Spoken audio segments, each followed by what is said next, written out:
I am so sad that we can't be together here in Portsmouth Cathedral for our third annual Emergency Services Christmas Carol service. But I just knew that I couldn't let this season pass without a few words to you all. Now, if you know me at all or have been to one of our carol services, you will have heard me talk a lot about food. Cake in particular. Last year, Christmas pudding made its debut in my Christmas thoughts, and then here in this very cathedral in 2018, it was mince pies. I love Christmas food. Christmas is the time we get to enjoy those unusual things that we only eat once a year. There comes with this food that festive air of wonder, when our senses of sight, smell and taste are engaged in ways that just don't occur at other times of the year. However, there is one festive food that divides the nation: the Brussel sprout. A rather impressive 2/3 of the overall number of sprouts eaten in the UK are consumed just over the Christmas period alone. This vegetable is definitely a festive choice. So back to the humble sprout dividing the nation, dividing families and even friends. Would you believe that there is a genetic reason why you may love sprouts, your family also, but whilst your partners and in-laws hate the little green gaseous bombs? It's bitterly sad but true that it's all down to a gene that controls whether we taste the chemical PTC, and this chemical is responsible for the taste of bitterness. Usually this hideous chemical isn't found in the human diet, thankfully, but it does exist in sprouts. So sprouts really do divide us. Some people just can't stand them, while others love them. One of my favourite Christmas traditions is when I join our chief officers at our Netley headquarters to serve Christmas dinner to everyone, and our chief constable delights in offering, with might I add little choice in the response, sprouts. Sprouts are offloaded to all our student officers, gene or no gene. Of course, this year, however, we are aware that all of our traditional activities have had to follow COVID changes. But even so, I imagine that this Christmas, you'll still be tucking into some festive food. I've already put my sprouts on to boil. I don't want them undercooked. Christmas for many of us can be a time of celebration, indulgence and happiness. We eat a mince pie, or two, have an extra slice of Christmas pudding, with a dollop of cream. Because why not? It is Christmas. We love the niceness of the Christmas season. And well, this year, don't we just need a bit of niceness, a bit of spoiling? We need something sweet in our lives to give us comfort and a sense of normality. But what about the lowly sprout? This year of all years, do we really need sprouts? Well, I think we do. Christmas can for many be a bittersweet time.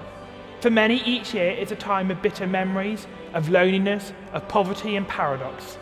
Across the globe, especially this pandemic year, this will be the experience of many. And here in our own part of the world, there will be many whose Christmas experience will contain no sweetness.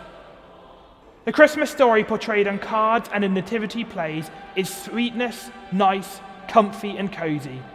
But here enters a little sprout with its bittersweet potential. That flavoursome sprout can remind us that the Christmas story was far from sweetness and niceness. Family relationships that first Christmas would have been strained, and that's an understatement. Mary's pregnancy out of wedlock was deeply shameful, more so with Joseph not being the father. The Jewish faith of those in the story was already stretched and challenged by being under Roman rule, and it was Roman rule that enforced that long journey on the back of a donkey at the end of Mary's pregnancy. Surely Mary didn't choose the birth of her first child to happen far from home in an outhouse for animals. Surely she didn't choose her first visitors to be smelly shepherds, the outcasts of society, coming in filthy from the fields. Surely it wasn't in her birth plan that Herod, as the story tells us, a Roman ruler in that place and time, would slaughter all the baby boys to ensure the success of his horrific plan to kill her baby, Jesus. I'm kind of guessing not. Our traditional Christmas story is far from sweetness and niceness. And fast forward from that birth of Jesus, 33 years later, things didn't quite end the way that Mary might have planned. But what I and many cherish about the Christmas story is that it champions the little person, the unknown, the unaccepted, the awkward, the ones who truly know of the bitterness of life. Mary, a nobody, just a young teenage girl in a mess. Joseph, even more anonymous, hardly mentioned again, become migrants. Those dirty outcast shepherds who somehow receive an angelic greeting are drawn into the heart of this story. A story where the very ordinary and the extraordinary merge. The little people are, by divine invitation, centre stage, first on scene. At the epicenter of this story of human vulnerability is divine presence. God thrusts powerfully through the birth canal, a newborn, experiencing the precariousness of the human existence. Christmas is the ultimate in bittersweetness. Yet if God, the source of all being, is to be found in the midst of this messy story, perhaps God might be found in the midst of ours.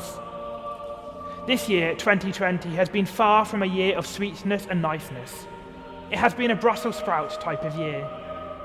What unimaginable challenges have faced all of you, our amazing emergency services, this year. As always, but particularly at the close of 2020, I say from deep within my heart, thank you. Thank you for what you do each and every day in your experiences of the very best, the sweetness of human life, and the very worst, its bitterness. And so this Christmas, as you stock up on the flavours you relish, chocolate and mince pies, turkey and Christmas cake, invite that little character, the Brussels sprout, to your Christmas dinner as well. Remember that first Christmas, 2,000 years ago, the lives of ordinary people, like our lives, were filled with the sweetness and bitterness of being human.